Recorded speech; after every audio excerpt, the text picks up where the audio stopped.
컴퓨터를 켰을 때 화면이 멈추고 모래시계만 도는 먹통 상태. 다들 한 번쯤 겪어보셨을 겁니다. 그런데 우리 사회에는 머릿속에 이런 버퍼링이 걸린 채 살아가는 청년들이 있습니다. 아무리 노력해도 남들보다 조금 느리다는 이유로 사회 밖으로 밀려나는 사람들. 오늘은 법의 사각지대에 놓인 경계선 지능인의 현실을 짚어보겠습니다. 올해 30살인 어느 청년 이야기로 시작합니다. 그는 지난 1월 서울 마곡동의 한 대형 건물에 경비원으로 취업했습니다. 출근 2주차, 늘 진땀을 흘려야 했습니다. 방문객의 이름과 주민등록번호를 확인하고 출입증을 내어주는 단순한 업무. 하지만 한꺼번에 사람이 몰리면 그의 머릿속은 하얗게 멈춰버렸습니다. 가장 큰 장벽은 야간 순찰이었습니다.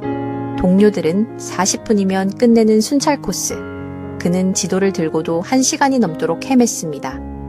갔던 길을 다시 가고 카드를 찍어야 할 곳을 찾지 못했습니다. 그는 이 답답함을 오래된 윈도우 95 컴퓨터처럼 심한 버퍼링이 걸린다고 표현했습니다. 여기서 우리는 한 가지 의문을 갖게 됩니다. 그가 단순히 노력을 안 한 걸까요? 아니면 게을렀던 걸까요? 핵심은 이겁니다. 그는 지게차, 간호조무사, 컴퓨터 활용 능력 자격증까지 땄을 정도로 치열하게 살았습니다. 아침 9시부터 저녁 6시까지 학원에서 수업을 들었습니다. 집에 돌아와서도 밤 11시까지 책상 앞을 떠나지 않았습니다. 학원 강사에게 핀잔을 들어가며 악착같이 자격증을 모았습니다. 하지만 사회의 문턱은 높았습니다. 면접관들은 그에게 사회성이 부족했을 수 없다며 차가운 거절을 안겼습니다. 그는 학창시절부터 수업 내용을 따라가기 벅찼습니다.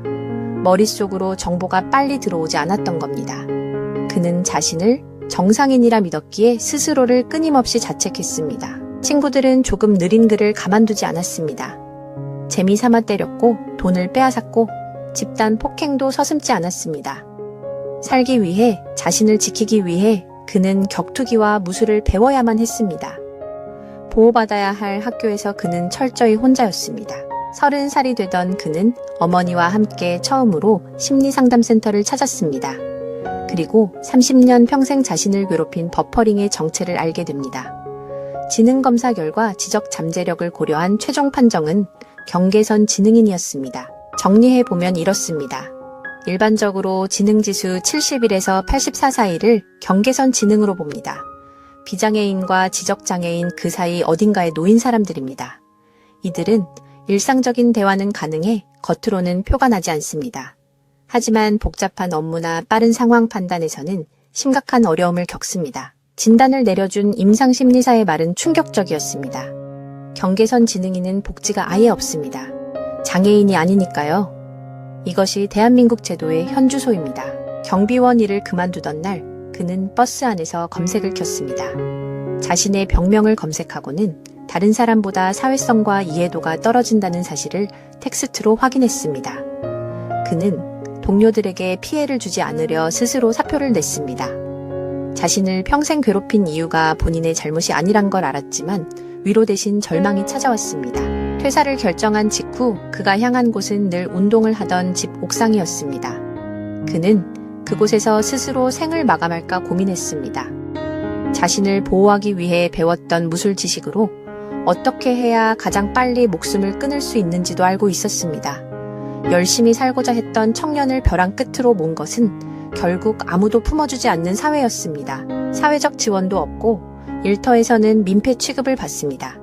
가족에게조차 짐이 된다는 자책감, 이것이 대한민국 경계선 지능인 청년들이 매일 밤 마주하는 현실의 무게입니다. 이 문제가 과연 한 사람만의 비극일까요? 놀랍게도 미국의 발달장애 학회 기준을 우리 인구에 적용해보면 다릅니다.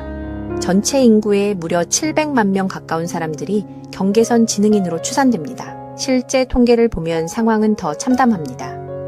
경계선 지능 청년의 취업률은 절반 수준에 불과합니다. 취업에 성공해도 10명 중 6명은 불안정한 비정규직입니다. 미취업자 4명 중 1명은 일찌감치 구직 자체를 포기해버립니다. 냉정하게 기업의 입장도 들어볼 필요가 있습니다. 기업은 이윤을 추구하는 조직입니다. 같은 임금을 준다면 말기가 빠르고 손이 빠른 직원을 선호하는 것이 자본주의의 현실입니다. 장애인 의무 고용 같은 법적 혜택이나 인건비 지원도 전혀 없습니다. 어머니도 이 현실을 너무나 잘 알고 있었습니다. 아들이 상처받고 스스로를 포기할까봐 차마 어릴 적에 검사 결과를 말해주지 못했다고 합니다. 국가가 방치한 책임을 온전히 가족이 짊어지고 있는 겁니다. 속도가 생명인 시대, 빨리빨리를 외치는 대한민국에서 느림은 곧 죄악처럼 여겨집니다. 하지만 성실하게 세상을 살아내려 발버둥치는 청년들이 있습니다. 이들을 단순히 경쟁에서 도태된 개인으로 치부하고 버려둘 것인가요? 장애 등급의 기준을 재논의하거나 이들을 위한 맞춤형 직업훈련 시스템이 필요합니다. 무엇보다 기업이 이들을 고용했을 때 얻을 수 있는 제도적 유인책을 마련해야 합니다. 모두가 똑같은 계단을 뛰어오를 수는 없습니다. 누군가에게는 조금 경사가 낮은 길을 터주는 것, 그것이 국가의 역할일 것입니다. 우리 주변 어딘가에 있을 수많은 윈도우 95 청년들에게 사회가 응답할 차례입니다.